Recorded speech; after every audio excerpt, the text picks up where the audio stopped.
Pride and Prejudice by Jane Austen. Recording by Elizabeth Bennet. Chapter 19.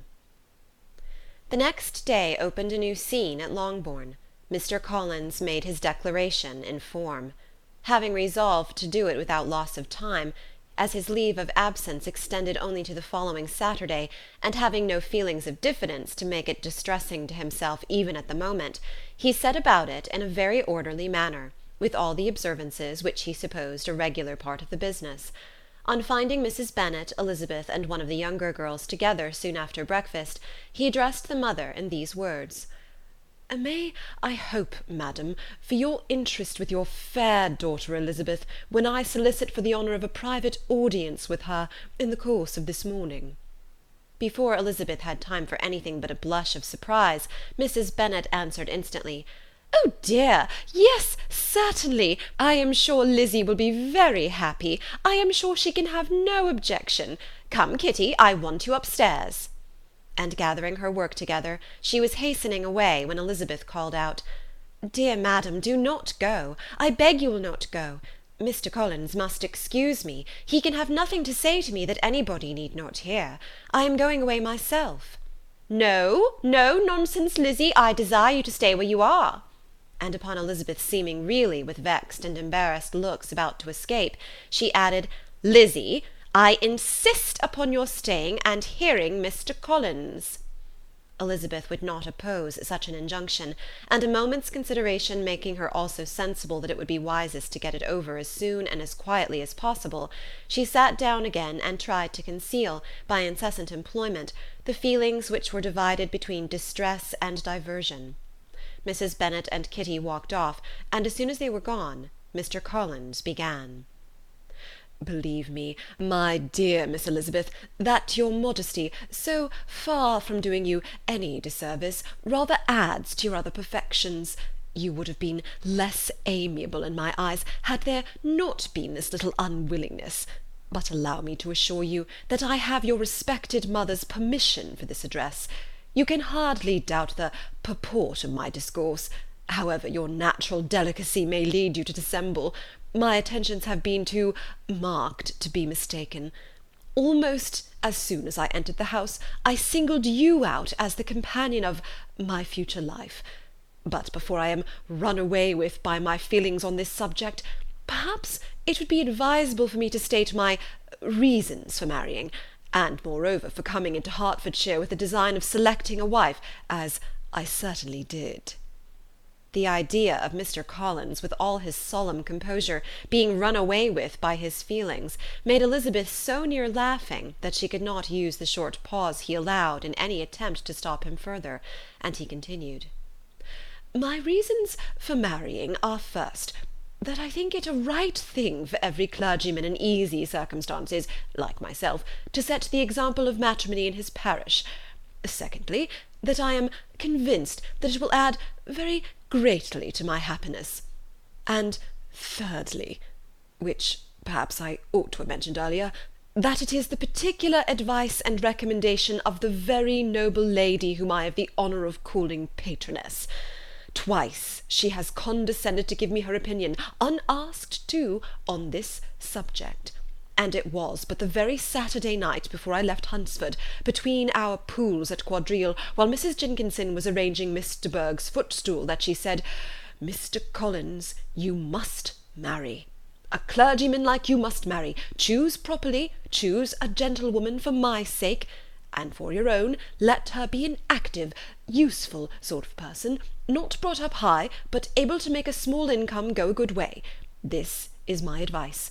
Find such a woman as soon as you can, bring her to Hunsford, and I will visit her.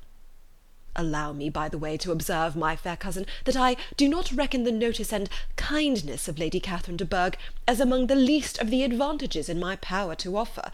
You will find her manners beyond anything I can describe, and your wit and vivacity, I think, must be acceptable to her, especially when tempered with this silence and respect, which her rank will inevitably excite.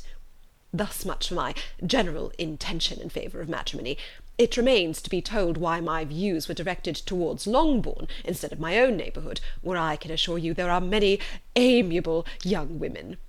But the fact is, that being as I am to inherit this estate after the death of your honoured father, who, however, may live many years longer, I could not satisfy myself without resolving to choose a wife from among his daughters, that the loss to them might be as little as possible when the melancholy event takes place, which, however, as I have already said, may not be for several years.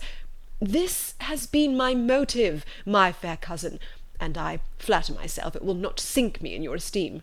And now nothing remains for me but to assure you in the most animated language of the violence of my affection. To fortune I am perfectly indifferent, and shall make no demand of that nature on your father, since I am well aware that it could not be complied with, and that £1,000 in the 4%, which will not be yours till after your mother's decease, is all that you may ever be entitled to. On that head, therefore, I shall be uniformly silent, and you may assure yourself that no ungenerous reproach shall ever pass my lips when we are married." It was absolutely necessary to interrupt him now. "You are too hasty, sir," she cried. "You forget that I have made no answer. Let me do it without further loss of time. Accept my thanks for the compliment you are paying me. I am very sensible of the honour of your proposals, but it is impossible for me to do otherwise than to decline them." "I am not now to learn," replied Mr. Collins, with a formal wave of the hand, "that it is usual with young ladies to reject the addresses of the man whom they secretly mean to accept, when he first applies for their favour, and that sometimes the refusal is repeated a second or even a third time. I am therefore by no means discouraged by what you have just said, and shall hope to lead you to the altar ere long." "Upon my word, sir," cried Elizabeth, "your hope is rather an extraordinary one after my declaration. I do assure you that I am not one of those young ladies, if such young ladies there are, who were so daring as to risk their happiness on the chance of being asked a second time. I am perfectly serious in my refusal. You could not make me happy, and I am convinced that I am the last woman in the world who could make you so. Nay, were your friend Lady Catherine to know me, I am persuaded she would find me in every respect ill qualified for the situation." "Were it certain that Lady Catherine would think so," said Mr. Collins very gravely, "but I cannot imagine that her ladyship would at all disapprove of you, and you may be certain when I have the honour of seeing her again, I shall speak in the very highest terms of your modesty, economy, and other amiable qualifications." "Indeed, Mr. Collins, all praise of me will be unnecessary. You must give me leave to judge for myself, and pay me the compliment of believing what I say. I wish you very happy and very rich, and by refusing your hand do all in my power to prevent your being otherwise.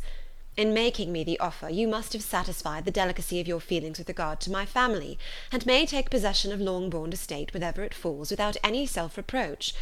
This matter may be considered, therefore, as finally settled." And rising as she thus spoke, she would have quitted the room, had Mr. Collins not thus addressed her. "When I do myself the honour of speaking to you next on the subject, I shall hope to receive a more favourable answer than you have now given me, though I am far from accusing you of cruelty at present, because I know it to be the established custom of your sex to reject a man on the first application, and perhaps you have even now said as much to encourage my suit as would be consistent with the true delicacy of the female character."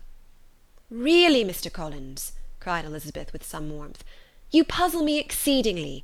If what I have hitherto said can appear to you in the form of encouragement, I know not how to express my refusal in such a way as to convince you of its being one."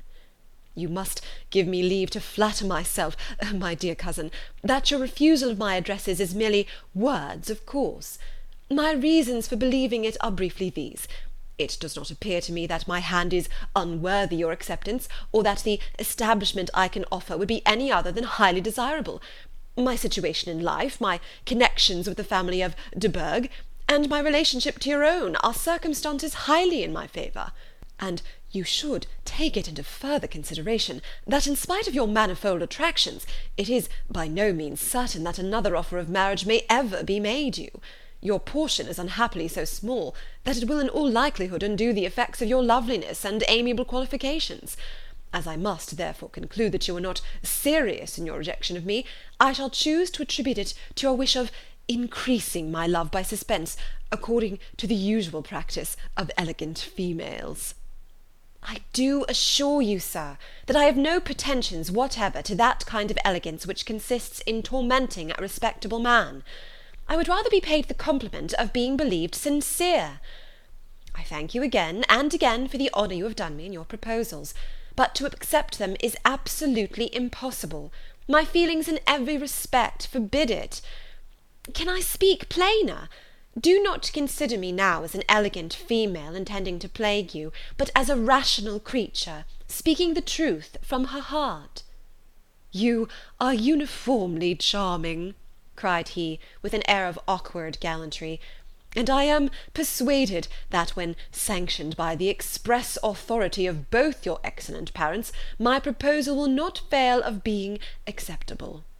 To such perseverance in wilful self-deception Elizabeth would make no reply, and immediately and in silence withdrew, determined, if he persisted in considering her repeated refusals as flattering encouragement, to apply to her father, whose negative mind might be uttered in such a manner as to be decisive, and whose behaviour at least could not be mistaken for the affectation and coquetry of an elegant female.